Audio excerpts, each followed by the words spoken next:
Segment of the show for today.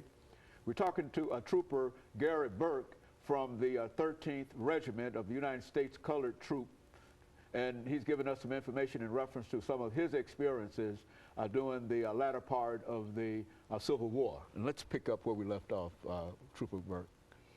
Well, battle is horrific. Battle is deadly. Battle makes you a man. And that's what I learned from my experiences. As I said before, I carried this mini ball with me. It was taken from my arm when I was shot at Peach Orchard Hill. And I keep it as a reminder of what I endured, a small part of what I endured, as other men around me fell like weeds around me. Our general said after that battle at Peach Orchard Hill, as he walked around the dead and wounded, that this settles it. The black man will fight. I also carried this railroad spike to remind me where I came from. While we were down there on the Johnsonville Railroad, we were pounding these spikes, building a railroad, wondering when it was going to be our time to fight for our people. Well, our time came. So I have these two reminders to remind me of what our people went through. And when I stood at their graves, I wrote this poem that I like to share.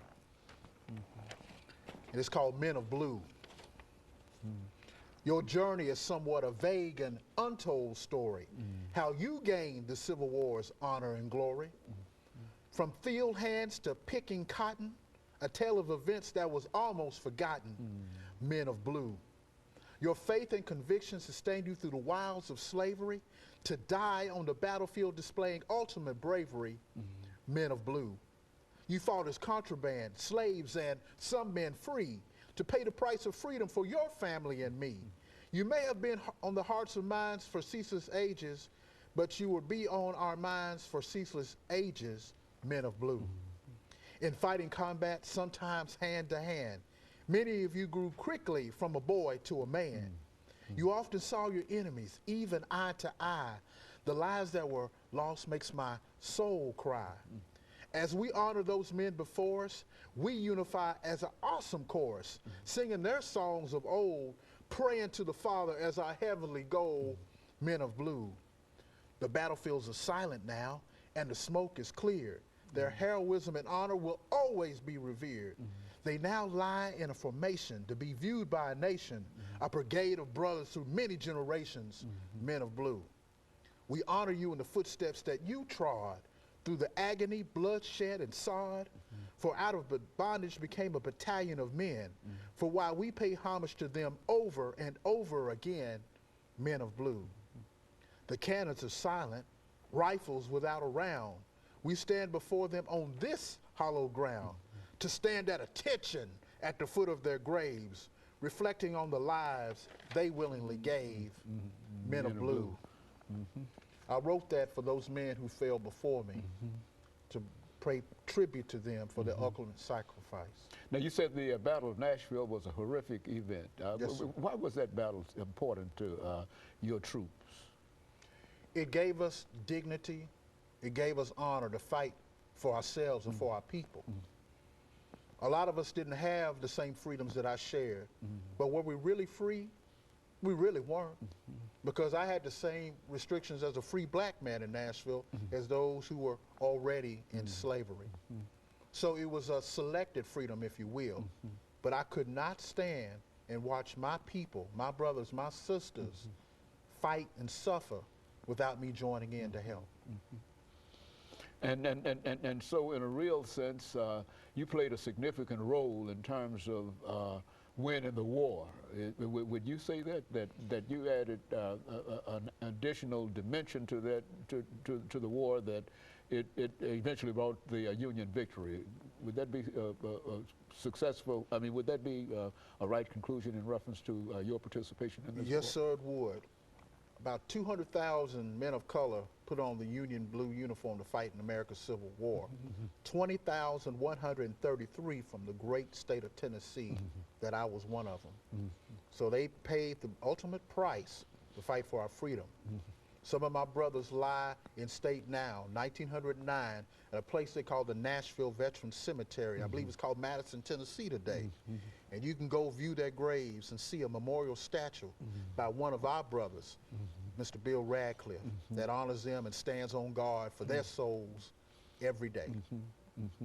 And the President of the United States commended you and your group for the work that you did. Is that? Yes, sir. That is so correct. Even General Ulysses S. Grant even sent a cable to our general to say, a job well done. Did they specifically say the U.S. colored troops? No, but they said the Union Army, and we were a part of the Union Army, so that included us as well. And so how did most of the men that you dealt that you met during your experiences there, how did they feel in reference to the war? Did they feel the same way about the war as you felt? So we walked a common road together. We wanted to walk together to freedom. If we weren't all free, then we weren't all free. Meaning that if some of us were free and some of us were not, then we all were not free. Only some of us were free. And we were going to lay our lives on the ground until we all were free. Those men that I serve and serve with now have that same dignity and honor. Some never fought in a battle before. Some had previous experience. Were we scared?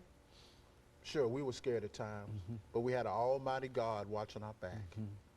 And so it was a real spiritual kind of thing in reference to all this 300 years of slavery that you had endured. It was now coming to a sort of a spiritual thing that it was either freedom or else. Was that the attitude that many of you took at this time? Sir, before we went into battle, we hummed this little tune that goes like this.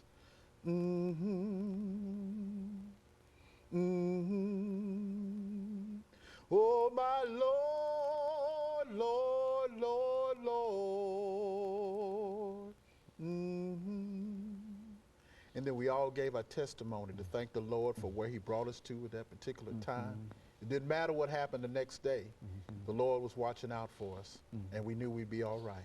Well, how did, we've got about 3 minutes, how did you and your group feel about the assassination of President Abraham Lincoln? Like most of the nation, we were shocked. A lot of us called him Father Abraham because he freed the slaves ultimately. Nothing like that had ever happened. And we wondered what was going to happen to us after that. Nobody else had fought for us before. Nobody else had freed us before as a group of individuals, as African Americans. So was there concern? Sure there was. But we knew if we kept our faith in God as we prayed and our fathers and mothers before us, that one day we'd be ultimately free. See, that's a chain of praying. Somebody prayed for us to put on this blue uniform to fight for our freedom. People like Crispus Attucks, the Revolutionary War. You had African Americans in the Mexican American War, and those who fought even before that, who stood on the battlefield so that we could have a place to stand today. So it was our duty to stand up. You know, the last minute, 2 minutes that we have here, what would you say to young people today, as you probably said during your period, what would you say to young people today in terms of their commitment and their ability to be able to change things? I would tell young people today to be proud of who they are. I would tell them to respect their elders, listen to experience, get a great education, help somebody. The only time that you should look down upon somebody is when you helping them up. Good. That they should stay focused, that the battle is not won. The battle is not over until Almighty God calls you home. So that's what I would tell young people today. And of course, let me, over the last minute, thank you and others who we've had an opportunity to deal with on this show concerning this commemoration event, and to tell you how very, very proud we are to be able to talk to you and to others within the context of having been there. You've been there in terms of the war. Even though you gave us some information in reference to your profile indicating that you're a young man who attended Tennessee State University, but in a real sense, spiritually, you are there, because I can hear it in your voice, I hear it in your song, I hear it in your poem, I hear it in all of those statements that you, like all of the other reenactors, evidently have simply internalized these individuals, and we're just glad to be able to present you and others to the United States of America during this commemoration of this great event that eventually gave you freedom, gave you the citizenship that you so desired, and eventually gave you the right to vote. And let me thank you for coming by and giving us that information. And let me encourage our audience to tune in again next week for another informative edition of Comments. Thank you and good morning.